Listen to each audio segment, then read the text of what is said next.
ፈንቅል ኤሪ ሚዲያ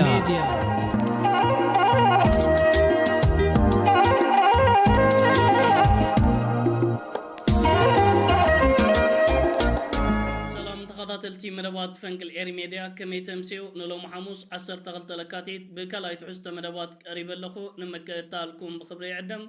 ሰናይ መከታል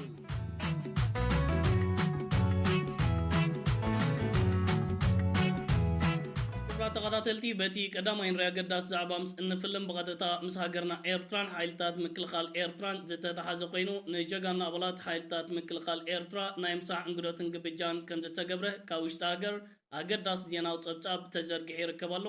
ነዚ ካብ ኤርትራ ወፂኡ ዝርከብ ዘሎ ኣገዳሲ ጸብጻብ ከም ዘለዎ በቐጥታ እናባኽም ከብሎ ደጊመ ሰናይ ምክትታል ናባላት ሓይልታት ምክልኻል ኤርትራ እንጉደት ተገይሩ ህዝብን ምምሕዳርን ንዞባ ደገ ኣምሓረ ኣብ ህንፃን ልምዓትን ተዋፊሮም ኣድማዕ ንጥፈታት ንዝዓሙ ዘለዉ ኣባላት ሓይልታት ምክልኻል ኤርትራ ዝማእከል ናይ ምስጋና እንጉደታት ዳልዮም ብ5 ለካቲት 2026 ኣብ ዝተኻየደ መደብ ኣብቲ ንዞባ ዝረአ ፀገማት ማሕበራዊ ኣገልግሎት ንምፍታሕ ከምኡውን መደባት ምፍዋስ ማይ ኩዕታት ህንፀት ዲጋታት ንምዕዋት ልዑል ኣበርክቶ ዝገበራ ኣህዱታት ከም ዝተሳተፋ ወኪል ኤረና ካብቲ ወታ ሓቢሮ ኣማሓዳር ንዞባ ደገ ኣምሓረ ኣቶ የማነ በራ ፕሮጀክት ስተማይ ሰሳሓን ኣብ ከተማ ደገ ኣምሓረ ዝህነፅ ዘሎ መቃብር ሓርበኛታት መርኣያ ናይቲ ፃዕሪ ብህዝብን ሰራዊትን ዝተሰላሰለ ምዃኑ ገሊፆ ኣዘዝቲ ናይትን ኣህዱታት ኣብ ዘስምዕዎ ቃል ህዝብን ምምሕዳራትን ንዞባ ደገ ኣምሓረ ካብ ጎኖም ከይተፈልዩ ንዝገበረሎም ድጋፍ ኣመስጊኖም ምንጪ ጋዜጣ ሓዳስ ኤርትራ ክቡራት ተኸታተልቲ ፈንቅል ኤሪ ሚድያ ጅግና ሓይልታት ምክልኻል ኤርትራ ኣብቲ ፅንኩር እዋን ዶምና ዕፅንትን ከፊሉ ሃገሩን ህዝቡን መሬቱን ኣውሒሱን ተኸላኺሉን ኣብቲ ረሁብ እዋንካ ብከምዚ ዓይነት መንገዲ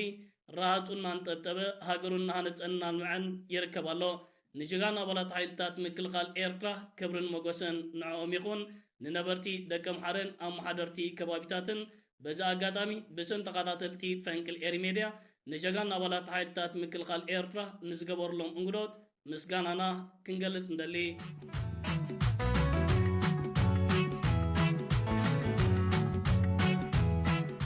ተኸታተልቲ ናብቲ ካልኣይ ኑርያ ገዳስ ዛዕባ ምስ እንሰግር እዚውን ብቐጥታ ምስ ሃገርና ኤርትራ ዝተተሓዘ ኮይኑ ላዕለዎት ልኡኻት ናይ ስዑድ ዓረብ ሎሚ ኣብ ሰዓታት ቅድሚ ቀትሪ ከተማ ኣስመራ ከም ዝኣተው ዝተፈላለያ መራኸቢታት ሃገራት ዓረብ ዜናን ጸብጻባትን ሒዘን እናወፃ ይርከባ ኣለዋ ክሳብ ሕጂ ብወገን ኣስመራን መንግስቲ ኤርትራን ንምብታሕ ላዕለዎት ልኡኻት ናይ ስዑድ ዓረብ ዝምልከት ዝተዋህበ ዝርዝራዊ ዜናን ሓበሬታን የለን ላዕለዎት ልኡኻት ስዑድ ዓረብ ዝተፈላለየ ሰብ ስልጣን ዘካተተ ኮይኑ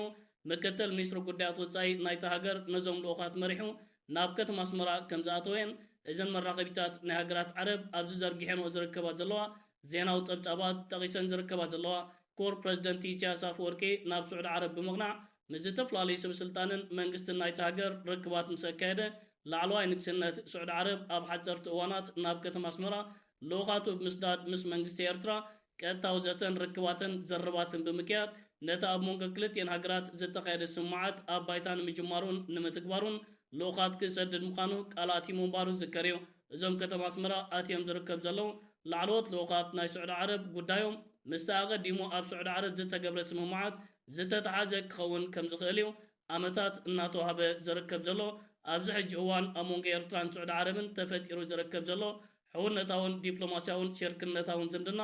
ናብ ካልእ ደረጃታት እናዓበየ ዝርከብ ክቡር ፕረዚደንት ኢሳያስ ኣፈወርቂ ስዑድ ዓረብ ኣብ ዝበፅሐሉ እዋን እቲ ሃገርን ወራሲ ዓራት ናይቲ ሃገርን ስዑድ ዓረብ ኣብ ማያት ኪዕ ባሕርን ዞባ ቅርኒ ኣፍሪካን ካብ ዕዮ ገዛ ቦኺራ ምህላዋ እዮ ገዛ ክተተግብር ቃጭል ምስ ደወለ ስዑድ ዓረብ ብቐጥታ ነታ ኣብ የመን ዝነበረ ኩነታት ኣገዳሲ ስጉምታት ምውሳድ ከተረጋግእ እንክላ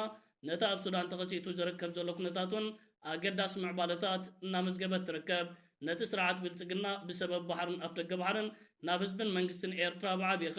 ንማያት ቀይሕ ባሕሪ ንምህዋኽ ዘካይዶ ዘሎ ምንቅስቓስ ኣብ ትሕቲ ዝኾነ ይኹን ኩነታት ክቕበል ከም ዘይኮነውን ስዑድ ዓረብ ብዝተፈላለየ መንገድን ኣጋጣሚታትን ኣቢላ ንስርዓት ብልጽግና ከተጠንቅቕ ጸኒሐን ኣላን ትማል እውን ኣብ ዜናታት ከም ዝተኸታተልናዮ ሚኒስትር ጉዳያት ወፃኢ ስዑድ ዓረብ ናብ ኢትዮጵያ ብምቕናዕ ንዕሸል መራሒ ኢትዮጵያ ኣብዪ ኣሕመድን ካልኦት ላዕለዎት ሰበስልጣን ናይቲ ሃገር ርክባት ምክያድ ኢትዮጵያ ኣብ ሱዳን ተካይዶ ዘላ ኢዳእታውነትን ኣብ ዞባ ቀርኒ ኣፍሪካን ማያት ቀይሕ ባሕርን ተካይዶ ዘላ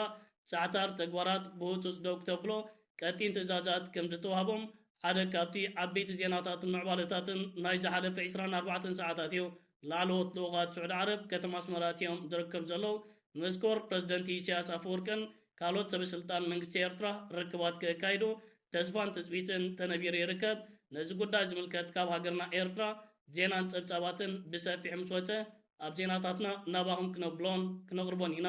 እዛ ኣገዳሲ ምዕባለታት ኤርትራ ኣብ ማያት ቀይሕ ባሕሪ ሰላም ንምምፃእን ንምርግጋእን ተወስደ ዘላ ወሳኒ ግደን ተራን ዘመላኽት እዩ سعود عرب مس إيرتران باكستانن جبسن بمتحبار أمايات كعباري أجد أساس تبهله وتهدراو كيدان نامسرة تركبالا إذا حجاب مونج إيرترا سعود عرب جبسن باكستانن تفتير زبال زلو كم زعينت أجد داسي وتهدراو كيدان نزا أبزماياتن أبز زوان زفتر حنفش بيشين كالت عطار تكباراتن كرقاقن أدب كتحزن تسفاتا تسبيه نايزوبا كويني ركب نزقو داج ملكت نزوات أبصاباتنا تقاطاتنا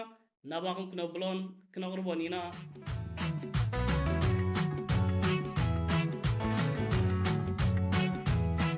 كبرى تقاطاتلتي نابتال ساين ريزا عبامس النسجر أبوهم برح واحد دبرت إنجبر ميكال ننوح وانات كان محبرة ومراقبتات ريح ودحر مسناح لومي بمقنيات عسر تحد لكاتيد أبزوت مجلسن حبريتان سرعات بلتقنا نسمع بريتوريا بمتعاس توختب مخفات كوينات جميرو يركب كمزلو حجوهم بتوساقي ناب كل التقراي أهي أطواراتن سراويتن بمتقع عبل الحزب تقراي كالو جنوسايد نمفتام إيشيباشيب سلزلو محبرسب علم قبل على سرعات بالتقنان مكل قالنا يتهاجرن تغطات مقبار ناب سلماو مقدن ناب سممع بريتوريا كمولسوم تاوعيدات قريب يركب الله دبرت انقبر مكال أمعراب تقراي أبزز حلف أوانات زي تخصب كينات سراويت فدرال منكسي تيبيا قبل على سراويت تقراي بزفتهم مدكعتي اتوكينات كم زتقبته سراويت تقرايكا نمكل خالكبل نتوكينات كم زغفوتون كم زتقلاقلون أبز حبريتو بمدكاس سرعات بالتقنا حجون نكلل تقراين سراويت تقراين زملكت بمنقد مراقبتاتو بيلو فغرام بروباغاندان يكايد كم زلو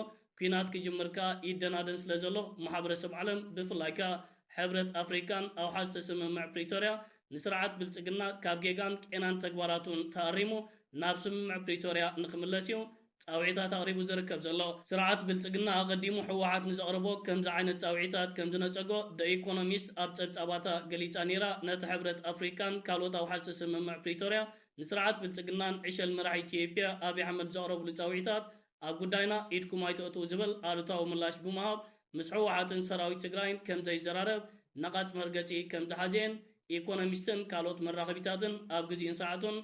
تاباتاو تيمنيروم أب مونغو سرعات بالتقنان حواحاتن تفتيرو زركب زلو أفاتات كابقزين أبقزي نابكال درجاتات يعبلو أبزو حج اوان أب مونغو كلتيوم وقنات لعل زقنا نايبكينات وطري سفيني ركب سرعات بالتقنا أهي زقنا عدكنات وراتون ناب سراوي تقراين كل التقراين يتقعلو بوغن سراوي تقرايون حيال زبهال وتهدراو مدلواتن مكراباتن إنا تخير يركب دبرتين قبر مكال أغريب وزركب زلو تاويتات بوغن سرعات بالتقنان عشل مرحنا يتهاجر أبي أحمد انت عينت من الله شكوها بيو كنت كتاتلون كنعزبونينا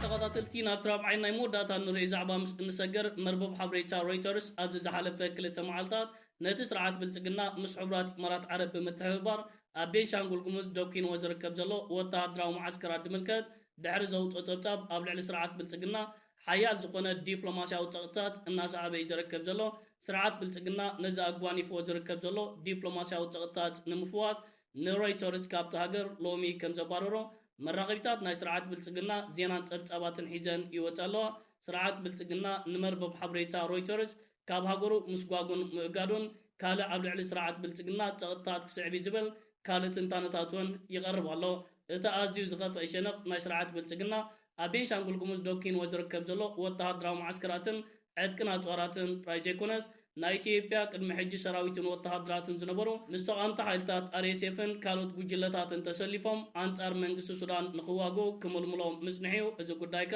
በጭብጥ ተረጋጊጹ ይረከባሉ ነዞም ሰራዊት ናይቲኢትዮጵያ ነበር ሕብራት ኢማራት ዓረቢያ ደሞዞም ክትከፍሎም ጸኒዓ እዚ ኻን ኢትዮጵያ መመሊሶ ናብ ካል ዓደጋን ጸጥታትን አውዲቅዋ ይረከባሉ رويترز نتصبصابات دحر مزرقحو كم بعل الجزيرة زامسلو عبيت مراقبتات علم نزا قديمك توصل تنعكو سرعات بالتقنا نايكد محجي نبارات سراويتون وتهدراتون زتفلالي سلطناتات مهاب مستقام تحالتات اريسيفن نايدو سودان سراويتنا سلفو انتار ماكلاي منكستو سودانن سراويت سودانن ንዘካይዶ ዘሎ ሓደገኛ ተግባራት ጸብጻባት ይሰርሓሉ ኣለዋ ስርዓት ብልጽግናኻ እዚ ኩሉ ጭንቀትን ዓቕሊ ጽበትን ብኸምዚ ዓይነት መንገዲ ንሮይተርስ ካብቲ ሃገር ከም ዘባረሮ ሎም ተሓቢሩን ተጸብጺቡን ይርከብ ኣሎ ባይቶ ጸጥታ ውድብ ሕብራት ሃገራትን ማሕበረሰብ ዓለምን ነዚ ኢትዮጵያ ተካይዶ ዘላ ከምዚ ዓይነት ሓደገኛ ተግባራት ምራይ ኣብ ልዕሊ እቲ ሃገር ቀጻዕ ስጉምታት ንክወስዶን ሓያል ጻውዒታት ኣብ ማሕበራዊ መራኸቢታት ይቐርብ ኣሎ ናይ ስርዓት ብልጽግና ኮራኩርን ኣኽላባትን ዘርእይዎ ዘለዎ ምክልኻል ክሰርሕ ኣይከኣለን ክቡራት ተኸታተልቲ ፈንቅል ኤር ሜድያ ንሎም ምሸት ኣዳልዩ ዝነበርኩ ካልኣይ ትሕዝቶ መደባት እዚ ክትከታተሉ ዝጸናሕኩም እዩ ዝመስል ነይሩ ጽባሕ ብካልእ መደባት ክሳብ እንራኸብ ሰላም ወሰናይ ኣብ ዘለኹሞ ብሩኽ ምሸት ደቅረየ